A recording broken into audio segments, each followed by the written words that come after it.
तुम क्षत्रिय हो तो ओबीसी में क्यों आते हो, तुम क्षत्रिय हो तो आरक्षण क्यों लेते हो। जय श्री कृष्ण, मैं ओम यादव आप सभी लोगों का स्वागत करता हूं आज की इस वीडियो में। दोस्तों, ये दो सवाल मुझसे अक्सर हमारे विरोधियों के द्वारा पूछे जाते हैं। जब भी मैं अपने कमेंट सेक्शन को खोलता हूं तो ये दो सवाल ज़रूर पूछे जाते हैं हमारे विरोधियों के द्वारा। कल जब मैं लाइव आया था तब भी मुझसे इस तरह के सवाल पूछे गए थे। हालांकि इस सवाल से संबंधित मैं वीडियो पहले ही बना चुका हूं। स्क्रीन के ऊपर आपको थंबनेल नज़र आ रहा होगा, तो जिसने भी वो वीडियो नहीं देखी है वो जाकर देख सकता है। तो सवाल ये उठता है कि जब मैं वीडियो बना चुका हूं तो आज इस वीडियो में नया क्या है।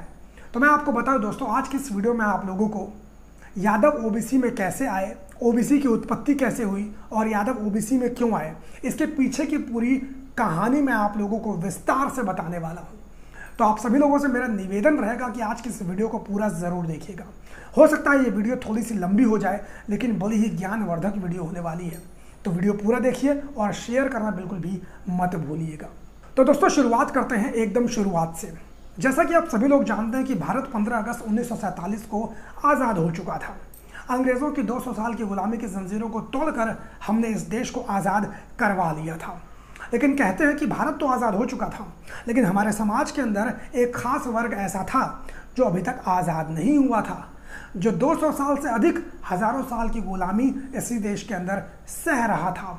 और वो कौन है आप लोग अच्छे से जानते हैं। मैं बात कर रहा हूँ SC ST समाज की। कहा जाता है कि SC ST समाज के साथ हज़ारों सालों से शोषण हुआ है और उसको गुलामी की जंजीरों से आज़ाद करने के लिए व्यवस्था की जानी चाहिए। इस तरह की बातें उस समय हो रही थी। तो हमारे देश के संविधान निर्माताओं ने SC ST वर्ग के लिए हमारे संविधान के अंदर 22.5% आरक्षण की व्यवस्था कर दी। आरक्षण की व्यवस्था करने के बाद SC ST समाज के लोग भी सरकारी नौकरियों में, IAS PCS, शैक्षणिक संस्थानों में प्रोफेसर जैसे पदों पर पहुंचने लगे।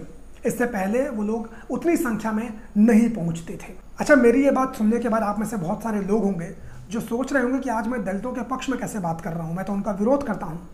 तो मैं आप लोगों को एक बार फिर से बता दूं कि मैं दलित समाज का विरोध नहीं हूं, मैं दलित विचारधारा का विरोधी हूं। और जब मैं दलित विचारधारा की बात करता हूं तो मैं उन लोगों की बात करता हूं, उन संगठनों की बात करता हूं जो दूसरे धर्म के देवी देवताओं को गाली देते हैं, जो कृष्ण को बलात्कारी बोलते हैं, जो माँ दुर्गा को वैश्या बोलने का काम करते हैं। और दलित विचारधारा का मतलब किसी एक जाति से नहीं है, क्योंकि दलित विचारधारा के लोग यादवों में भी हैं, कुर्मियों में भी हैं, कुशवाहा में भी हैं, गुप्ता में भी हैं, अन्य बिरादरियों, अन्य जातियों में भी हैं। तो इसीलिए जब मैं दलित विचारधारा बोलता हूं तो किसी एक जाति के लिए नहीं बोलता हूं, मैं एक विचारधारा के लिए बोलता हूं। तो अगर कोई दलित समाज का व्यक्ति ये कहता है कि उनके साथ कई वर्षों से, कई हज़ार सालों से शोषण हुआ है, उनके साथ गलत हुआ है, उन्हें हक और अधिकार मिलना चाहिए, तो मैं इसका पक्षधर हूँ। लेकिन यदि वो किसी देवी देवता को गाली देता है तो मैं उसका विरोधी हूँ, मैं उसका समर्थन नहीं करता हूँ। बढ़ते हैं अपने मूल प्रश्न की तरफ। तो SC ST वर्ग को 22.5% आरक्षण की व्यवस्था कर दी गई थी। लेकिन SC ST वर्ग के अलावा हमारे देश के अंदर अभी भी एक ऐसा बहुत बड़ा तबका था जो सामाजिक रूप से और शैक्षणिक रूप से पिछड़ा था, जिसके साथ SC ST के जैसा शोषण तो नहीं हुआ था, लेकिन उनका प्रतिनिधित्व समाज में, शैक्षणिक संस्थानों में जिस तरह से होना चाहिए था, सरकारी नौकरियों में जिस तरह से होना चाहिए था, उस तरह से नहीं था। इसकी चिंता हमारे देश के संविधान निर्माताओं को थी। इसीलिए उन्होंने संविधान में एक अनुच्छेद जोड़ा, अनुच्छेद 340। क्या कहता है ये अनुच्छेद? इस अनुच्छेद में भारत के राष्ट्रपति को ये आदेश दिया गया, ये निर्देश दिया गया कि वो इस देश में पिछड़े वर्ग में आने वाली जातियों की पहचान करने के लिए एक आयोग का गठन करेगा और उनके उत्थान के लिए कार्य करेगा। तो जब इस तरह की व्यवस्था हमारे देश के संविधान निर्माताओं ने हमारे संविधान में पहले ही कर दी थी, तो इस तरह के आयोग का गठित होना आवश्यक था। तो 29 जनवरी 1953 को भारत के राष्ट्रपति के आदेशानुसार काका कालेलकर की अध्यक्षता में पहले पिछड़े वर्ग आयोग का गठन कर दिया गया। उस समय देश के प्रधानमंत्री पंडित जवाहरलाल नेहरू थे। काका कालेलकर आयोग ने कुछ ही वर्षों के अंदर अपनी रिपोर्ट भारत के प्रधानमंत्री जवाहरलाल नेहरू को सौंप दी। लेकिन दुर्भाग्य था इस देश का कि पंडित जवाहरलाल नेहरू ने काका कालेलकर आयोग की रिपोर्ट को देश में सार्वजनिक नहीं किया और उसके रिकमेंडेशंस को लागू नहीं किया। लागू ना करने के पीछे कई तरह के तर्क दिए जाते हैं, जिनमें सबसे बड़ा तर्क ये दिया जाता है कि काका कालेलकर आयोग की रिपोर्ट में उन्होंने सिर्फ हिंदू धर्म में आने वाली पिछड़े वर्ग की जातियों की ही पहचान की थी, उसी के उत्थान की बात कही थी, जबकि हमारे देश के अंदर दूसरे धर्म में भी कई ऐसे समुदाय, कई ऐसी जातियां थी जो समाज में सामाजिक रूप से और शैक्षणिक रूप से पिछड़ी थी, यानी जिसमें मुस्लिम धर्म भी शामिल था, क्रिश्चियन भी शामिल था। उनकी भी पहचान की जानी चाहिए थी, लेकिन काका कालेलकर की रिपोर्ट में ऐसा कुछ भी नहीं था। तो इन्हीं तर्कों को देते हुए उनकी रिपोर्ट को ठंडे बस्ते में डाल दिया गया, उनकी रिपोर्ट को खारिज कर दिया गया। यानी पंडित जवाहरलाल नेहरू समेत तमाम कांग्रेस की सरकारों ने काका कालेलकर की रिपोर्ट को लागू नहीं किया। फिर इस देश के अंदर आता है इमरजेंसी का दौर। 21 महीने इमरजेंसी को बीत चुके थे। भारत आम चुनाव की तरफ बढ़ रहा था। भारत में आम चुनाव 1977 के अंदर शुरू होते हैं। इंदिरा गांधी को बुरी तरह से हार का सामना करना पड़ता है, और ये वो दौर था जब भारत के अंदर पहली बार गैर कांग्रेसी सरकार दिल्ली की सत्ता पर काबिज हुई थी, और वो सरकार थी जनता पार्टी, जिसके प्रधानमंत्री के रूप में मोरारजी देसाई ने शपथ ली। और जैसे ही मोरारजी देसाई इस देश के प्रधानमंत्री बने, उन्होंने राज्यों में चल रही तमाम कांग्रेसी सरकारों को, उनकी विधानसभाओं को भंग कर दिया, और वहाँ पर मध्यावधि चुनाव करवाए गए।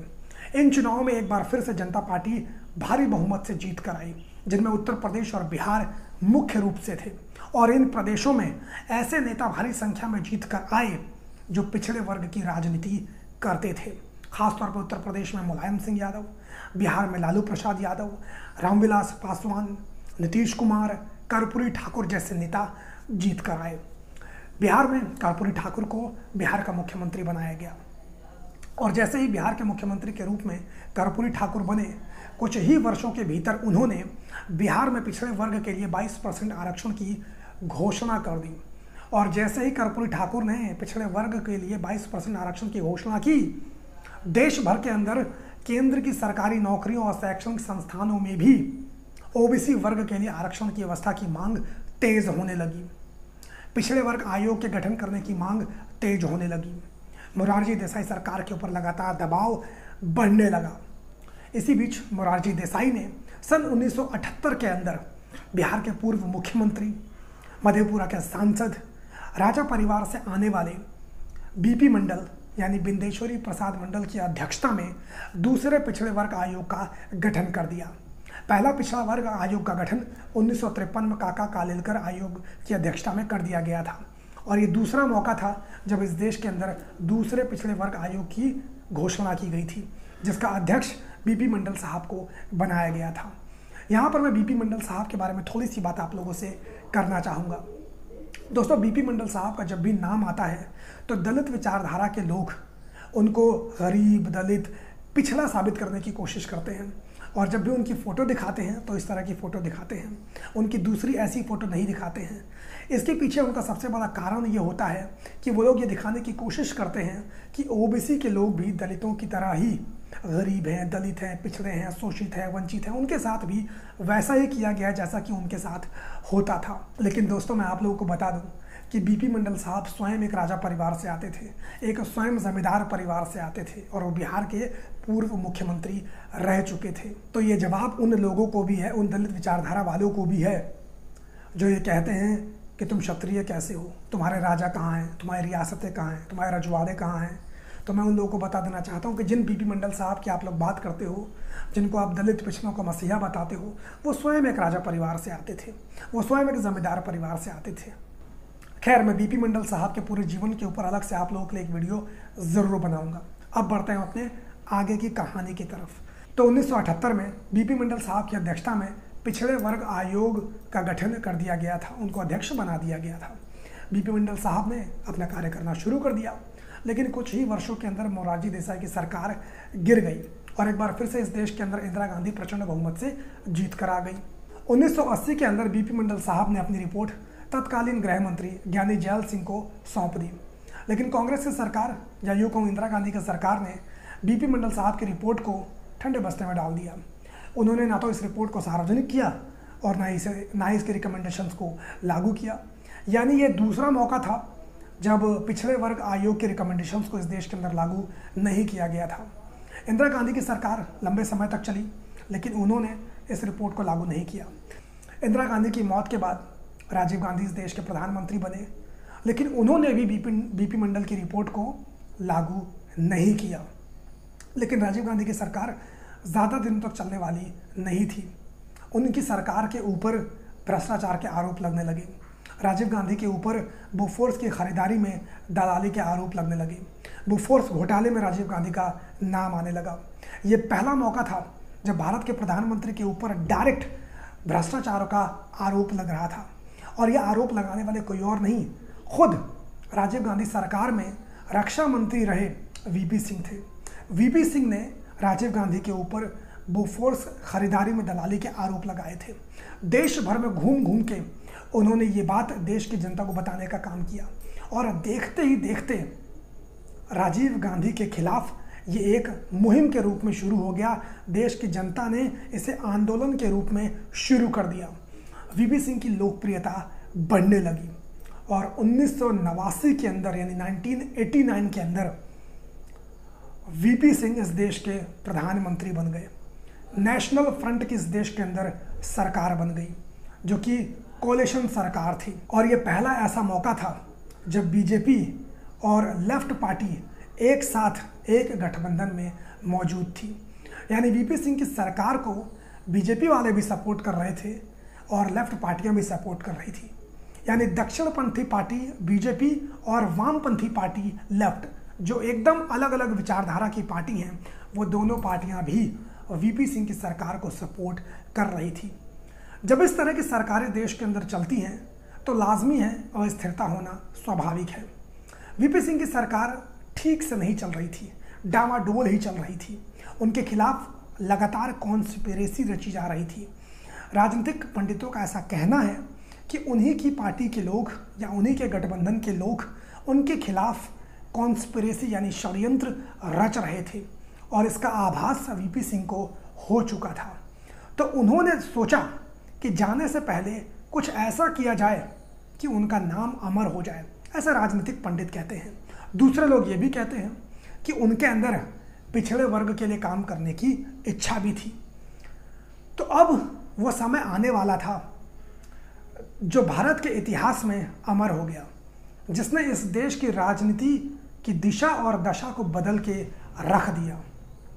8 अगस्त 1990 ये वो तारीख है जब वीपी सिंह ने इस देश के अंदर धूल फांक रही मंडल कमीशन की रिपोर्ट के ऊपर से धूल को झाड़कर उस रिपोर्ट को देश के सामने सार्वजनिक किया और लागू कर दिया।